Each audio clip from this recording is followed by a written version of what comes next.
And the seeking that is created when you have these peak experiences is intense, because suddenly it's like, well, I just want to get back to that. And you can actually go into a depression and addiction, that seeking. So there's an energy that I work with actually in helping to remove. It's called seeking heart energy. It's literally an addictive energy. It's like you feel this hole now, this vacancy, this void that you want to fill, and you'll do anything to fill it. It could be your typical, alcohol or drug substances. It could be sex. It could be, just different, like working out all the time, overworking, like anything can become addictive. Overeating, not eating. I mean, anything can become addictive. And it's this seeking heart energy that it's like a reverberating energy is it's cycling upon itself to try to fill this void of the heart.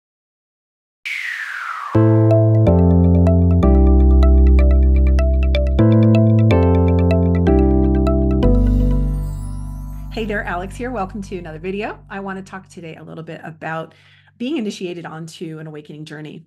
There's many, many different ways that this can happen, obviously, and sometimes it's over a lifetime. Sometimes it's over lifetimes, I could say. And sometimes you need a little jolt. And your spirit, your soul is saying, it's time for you now. This is your lifetime to experience this in order to kind of kick you in the ass to take some action. And so just for my own quick sharing, I had we all probably have had our own level of difficulty as children and our family lives and what we've decided to be true from our childhoods and so on.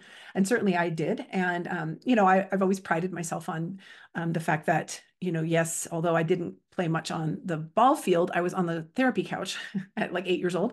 I learned self-inquiry very young, and although that bit me in the ass a bit because I ended up taking on everybody else's stuff because I took such personal responsibility for everything that had happened.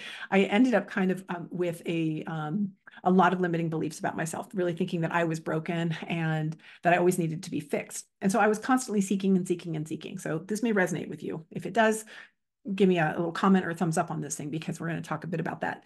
And so this seeking was really about fixing myself and always feeling broken. And so I would attract all kinds of situations, becoming more empathic, of course, and attracting more narcissistics and having to deal with, learning how to discern and feeling like I was just never chosen. I was always going to be rejected. I was, going to be abandoned. And so I would literally create in my world and in my reality, all of the situations that were really, to show me that all of that was baloney. But instead, I let it affirm to me that I was broken and that I was rejectable.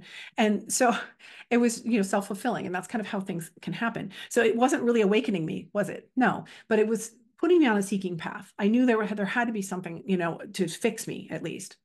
And so, so I had a couple of other, events in my life that, further awakened me a bit more, and some really tumultuous, like more bigger things that would happen in order to shake me up. And it's kind of like, if you don't learn the lesson, you're going to keep getting smacked harder and harder. And so, so I'll end my story with that, because then, going through a couple more things that really, really, really thrust me onto this journey that I'm on now, which is all about, coming into this full unity now in this lifetime. And I still oscillate a little bit. I'm not saying I'm fully awakened. Of course not.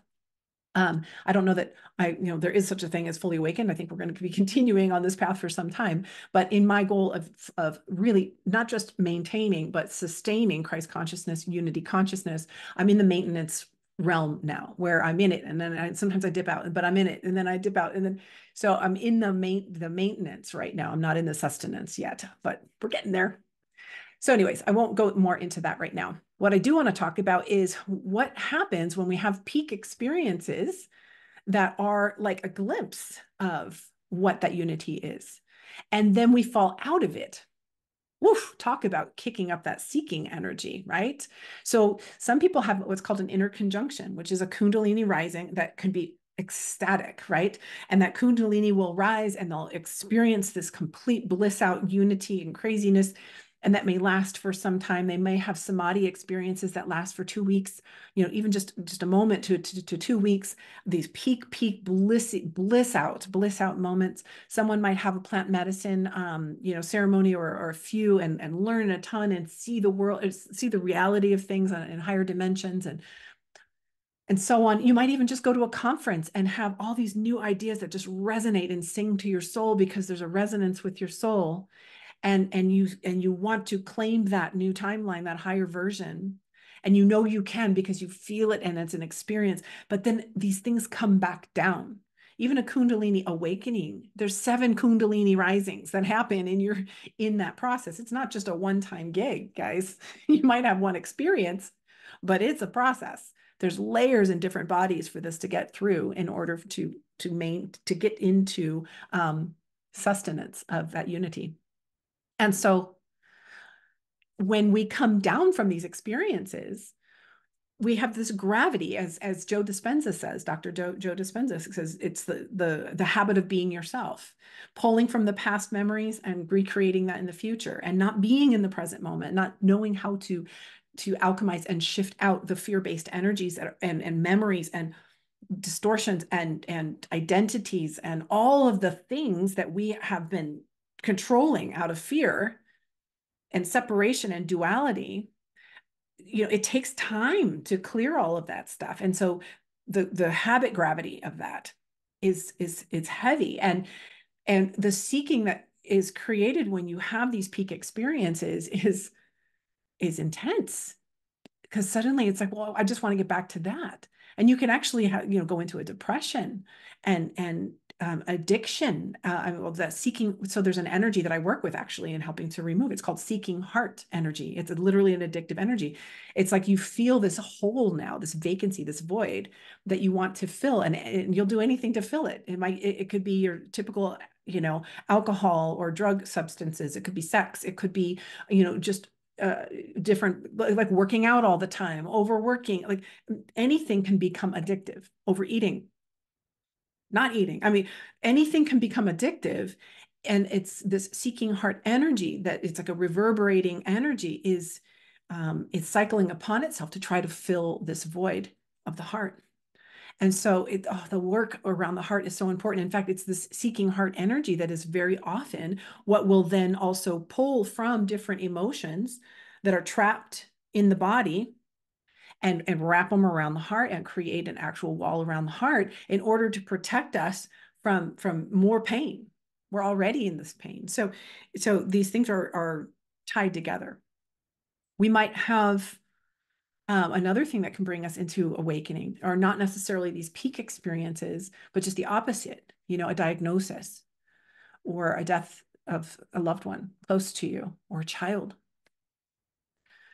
Why did this happen? Things that'll bring you into the deep depths that then say there's got to be more meaning, that put you on a seeking path to understand why and how to survive and rebuild yourself from there and move yourself up. And so that broken heart also can create a wall around the heart, by the way, that broken heart that where there's a disconnect that's happened.